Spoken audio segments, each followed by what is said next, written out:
oración del cristiano. ¿Cómo ora el creyente? ¿Cuál es la oración del que cree? Me gustaría leer Mateo 6:33. Mateo 6:33. Mas buscad primeramente el reino de Dios y su justicia, y todas estas cosas os serán añadidas. Ese es el pasaje donde el Señor dice: no te afanes por lo que vas a beber, a comer, a vestir. Los que no conocen a Dios buscan todas estas cosas. Más bien ustedes buscar el reino de Dios y su justicia. Y todas estas cosas os serán añadidas. El Señor sabe lo que tenéis necesidad. ¿Quién es el reino de Dios?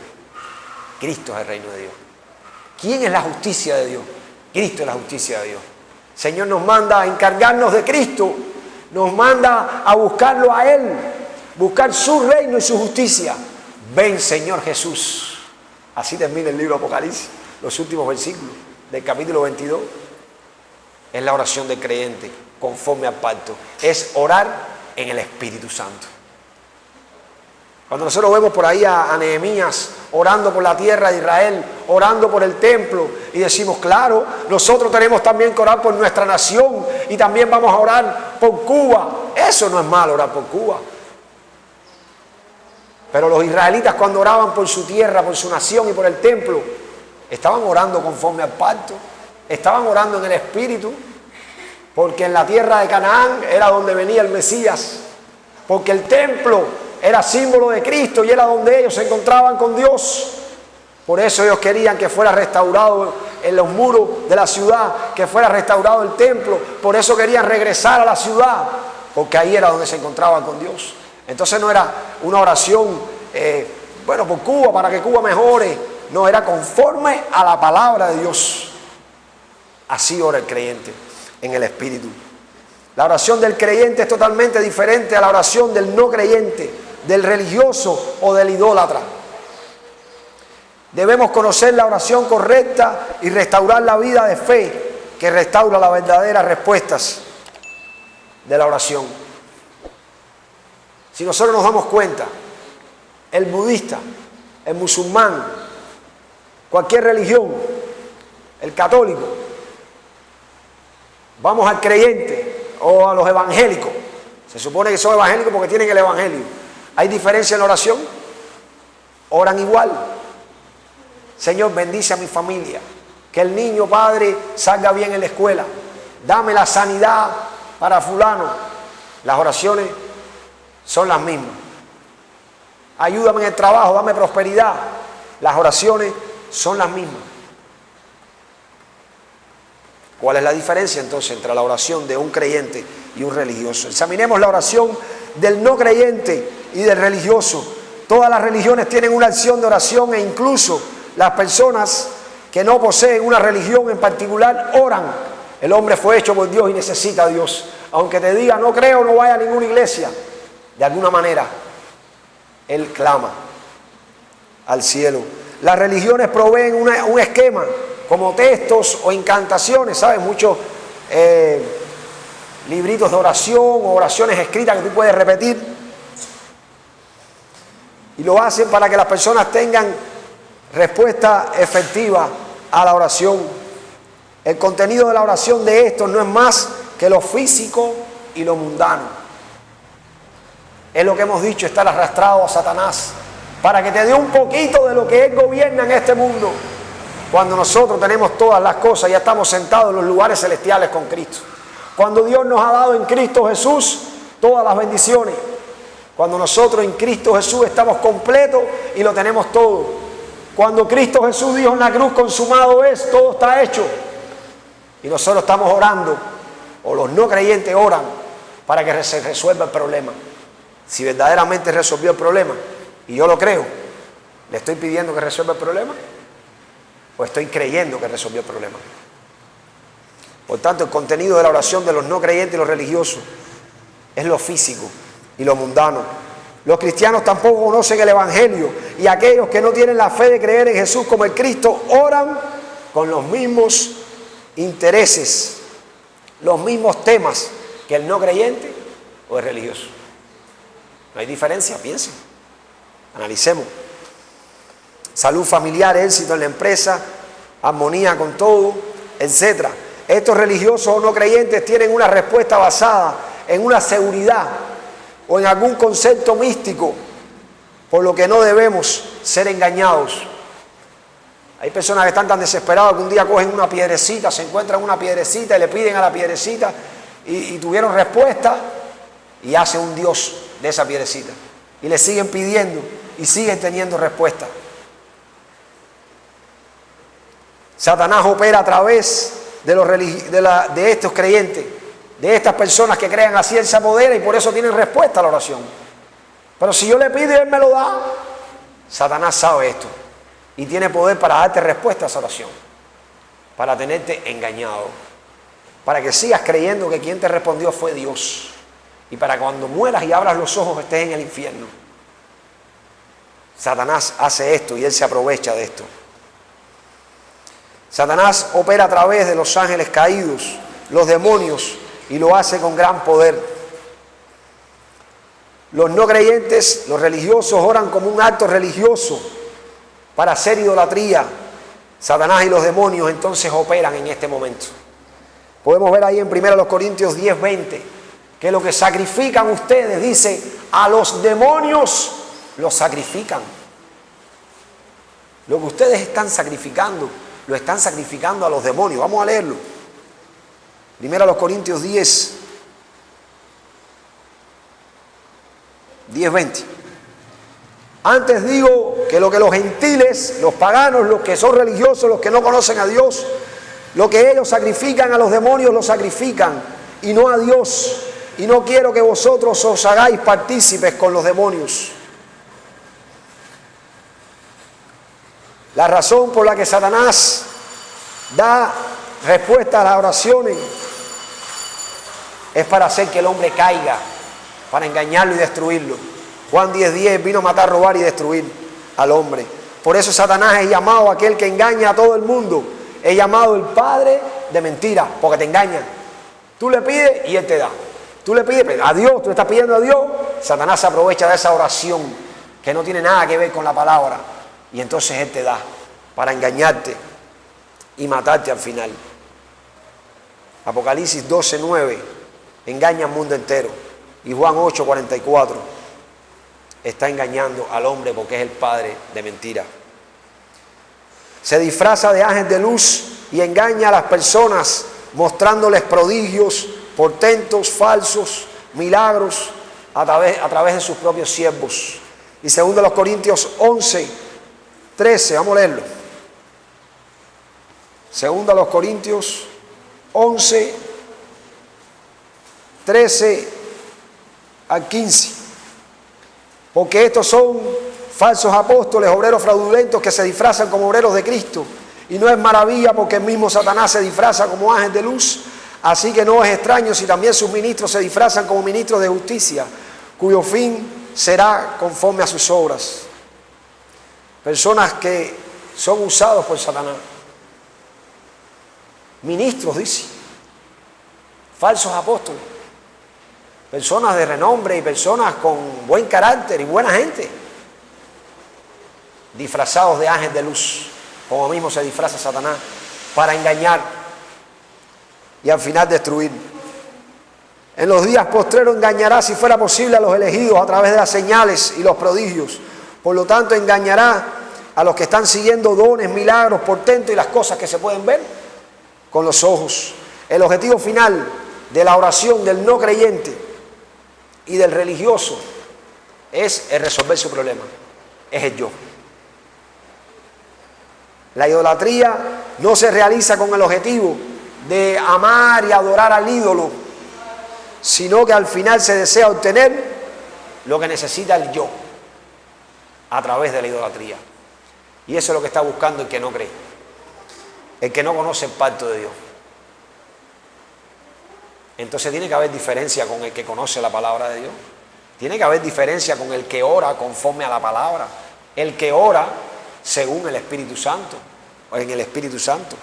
La oración del verdadero cristiano es diferente a la del no creyente y la del religioso. Claro que tiene que haber diferencia. Jesús ya terminó todo problema a través de la cruz y la resurrección. El creer esta verdad es el contenido preciso de la fe de creer en Jesús como en Cristo. Él dijo, consumado es, y lo creo o no lo creo. Ya está hecho. El Señor ya trazó el camino. Él sabe lo que va a hacer. Nosotros le creemos y le seguimos. Si yo creo que Él terminó todo problema en la cruz, entonces yo no le pido que resuelva el problema. De hecho, muchas personas vienen a Jesús para que les resuelva el problema. Pero la persona de fe viene a Jesús porque ya Él, como el Cristo, resolvió todo el problema. Por eso venimos a Él agradecidos, porque Él ya terminó todo problema del hombre y creemos que Él lo hizo. Por eso somos salvos. Pero el que no cree va a Él para que le resuelva el problema. Lo está siguiendo como un ídolo más. Eso es idolatría.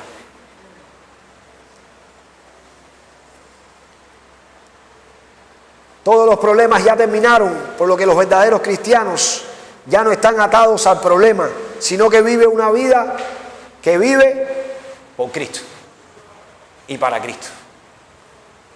Es deseando que se cumpla su voluntad. Segunda Timoteo 2. Segunda Timoteo capítulo 2, 3 y 4. Tú pues sufre penalidades como buen soldado de Jesucristo. Ninguno que milita se enreda en los negocios de la vida a fin de agradar a aquel que lo tomó por soldado. Segunda los Corintios 5, 15. Y por todos murió para que los que viven, los que han creído, no vivan para sí, sino para aquel que murió y resucitó por ellos. Gálatas 2:20, ya no vivo yo, mas vive Cristo en mí. Y lo que vivo en la carne, lo vivo en la fe del Hijo de Dios, el cual me amó y se entregó a sí mismo por mí. Ya todo está hecho.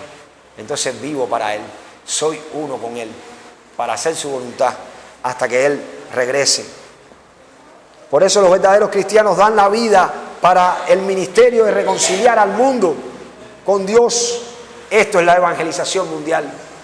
Quieren que sus vecinos, que sus amigos, que los más lejanos puedan llegar a tener conocimiento de esta verdad para que se salven, porque esta es la voluntad de Dios. Y como nosotros vivimos por Él y para Él, vivimos para cumplir la voluntad de Dios. La voluntad de Dios era que la ciudad de Jerusalén estuviera restaurada para que viniera el Mesías. Entonces los hombres de Dios, ¿qué hacían? Oraban para que la ciudad fuera restaurada. Y cualquiera dice, estaban orando por su ciudad, voy a orar yo por la mía. Ellos estaban orando conforme al pacto, porque la voluntad de Dios es que el Mesías viniera a la tierra. Y oraban conforme a la voluntad de Dios. Por eso los verdaderos cristianos dan la vida para el ministerio de la reconciliación entre el hombre y Dios. Segundo los Corintios 5, 17, eres nueva criatura y Dios te ha dado el ministerio de la nueva criatura, que es reconciliar al hombre con Dios. Hechos 20, 24, de nada haces caso con tal de cumplir este ministerio que se te ha encargado. Por lo tanto, los verdaderos cristianos oran por el reino de Dios y su justicia. Venga tu reino, hágase tu justicia en la tierra como se hace en los cielos.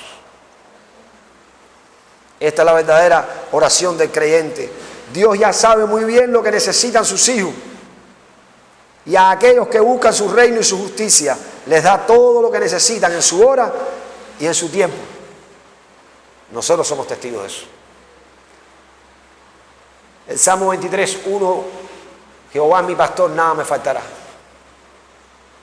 Pueden leer Mateo 6, del 25 al 33, o el capítulo completo. El Señor está prometiendo que Él conoce todas las cosas. Si nosotros nos ocupamos en su reino y en su justicia,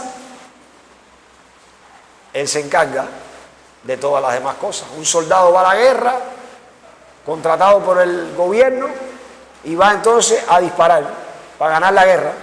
El gobierno se encarga de darle las balas, de darle el fusil, de darle la ropa, de darle la comida. El creyente es así. Milita en las tropas de Cristo y va adelante a cumplir lo que Él le mandó a hacer. Su voluntad, reconciliar al hombre con Dios.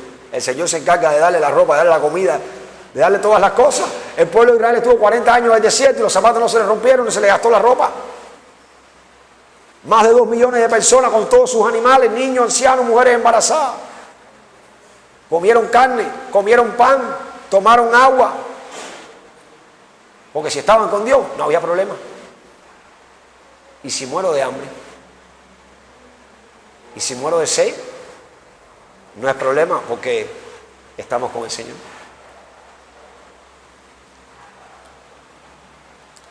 Hay dificultades y problemas para los creyentes en esta tierra. Pero debemos saber que todas estas son respuestas para cumplir el buen plan de Dios. ¿El problema? No es problema. Tenemos problemas que no son un problema. José, lo venden los hermanos, lo quieren matar primero, lo venden los hermanos, va para casa de Potifar, le va muy bien ya, está mejorando, esclavo, pero bueno, mejorcito. Se enreda con la mujer, la trampa que le hace la mujer de Potifar, cae preso, pero dice que Dios estaba con él. Y dice la Biblia que a los que aman a Dios, todas las cosas les ayudan a bien. Y podemos ver el fin de José. Podemos ver el fin de José, cuál fue. Así que las dificultades y los problemas para los creyentes en esta tierra, los hay. Pero debemos saber que todas estas son respuestas para cumplir el plan de Dios, que es agradable y es perfecto. Dios quería usar a José. El mal, le dijo a sus hermanos, el mal que ustedes quisieron hacer, Dios lo hizo para bien. Y salvó a la nación, de la cual nación venía ¿quién? El Mesías, por el cual Mesías nosotros estamos salvados. Por tanto, nosotros queremos lo que Dios quiere. Entonces las dificultades y los problemas en nosotros no son un problema, son una bendición. Como los que salieron, que les dieron de latigazo por estar predicando a Jesús, salieron contentísimos. Señor, yo soy digno de sufrir por tu nombre. Eso es lo que yo quiero, porque estaban haciendo su voluntad. A eso somos llamados, a hacer su voluntad. Por eso los verdaderos cristianos no oran simplemente para la solución del problema, porque todo ayuda para bien. Oramos para que no se cumpla mi voluntad, sino la voluntad de Dios. Que no sea mi plan, sino el plan de Dios. Es porque la voluntad y el plan de Dios son más perfectos que mi voluntad y que mi plan. Por eso queremos lo que Dios quiere. Y sabemos qué es lo que Dios quiere. Mateo 26, 39, vemos a Jesús orando así. Y en Isaías 55, 9, nos percatamos de que sus planes no son nuestros planes. Sus caminos no son nuestros caminos. Jesús le dijo a los discípulos que oraran en su nombre. Podemos ver esto en Juan 14, 14, Juan 15, 16, Juan 16, 24. No significa simplemente decirlo con la boca, sino orar con la fe que Jesús es el Cristo. No es terminar la oración y decir en el nombre de Jesús o en el nombre de Jesús el Cristo. Es orar conforme a la voluntad de Dios. El ejemplo lo hemos puesto, lo vamos a repetir. Él muere en la cruz y resuelve todo problema. Y yo ahora vengo a pedirle, Señor, por favor, resuelve este problema. Ayúdame con esto que está pasando. ¿Acaso yo no creo que Él ya resolvió el problema? Si yo creo que Jesús es el Cristo dijo consumado es. El Cristo resolvió el problema del diablo, ya no se enseñorea de ti. Resolvió el problema del pecado, ya el pecado no te gobierna. Resolvió el problema de la separación entre Dios y tú. Por tanto, ahora el Espíritu está en ti, el Espíritu de Dios. Todos los problemas entonces que eran un problema, ahora se convierten en una bendición para tú servir al reino de Dios. Entonces ahora mi oración cambia. Ahora yo no le pido a Él, si estoy orando en su nombre, yo estoy creyendo que es este Jesús, el Cristo, que resolvió todo problema. Y a lo mejor terminé la oración y no dije en el nombre de Jesús, el Cristo. Pero oré en su voluntad. Oré en su nombre. Oré para que el reino se extienda. Oré para llegar con el Evangelio a lo último de la tierra. Oré dándole gracias por la situación en la que estoy. Porque a los que aman a Dios todas las cosas les ayudan a bien. Eso es orar en su nombre. Puedo terminar diciendo en el nombre de Jesús o puedo no decirlo. Pero estoy orando conforme a la naturaleza de lo que estoy creyendo. Eso es orar en su nombre. Así ora el creyente. Si tú estás orando para el beneficio tuyo y para resolver tu problema, puedes decir en el nombre de Jesús que no estás orando en el nombre de Jesús el Cristo. Porque no has creído precisamente. Es de eso de lo que se trata. Si verdaderamente oramos con la fe que Jesús es el Cristo, el contenido de la oración no tiene más opción que ser diferente que la de los no creyentes y religiosos. Es evidente. Tiene que haber una diferencia. No es que busquemos la diferencia porque se vuelve religión. Estamos simplemente enseñando una verdad. El que cree tiene una oración diferente al que no cree. No es que ahora yo me ponga a mirar para orar diferente. No, es que es natural. Porque tú has creído que Jesús es el Cristo que ha resuelto todo problema y tú oras conforme a esa palabra. Tú pides conforme a lo que Dios quiere, que sea restaurada Israel, la ciudad, Jerusalén, como oraban ellos en el Antiguo Testamento. Porque ahí era donde venía el Mesías, porque era la tierra donde venía el Mesías, era el templo donde se encontraban con Dios y oraban conforme a la palabra. Entonces nosotros creemos que Jesús es el Cristo que vino, que resolvió todo problema y que viene por segunda vez. Oramos conforme a ese nombre, a eso que Él hizo. Por eso esa oración es distinta a la oración del que está asustado en este mundo y desea que su problema se resuelva si no se muere. Hay una diferencia.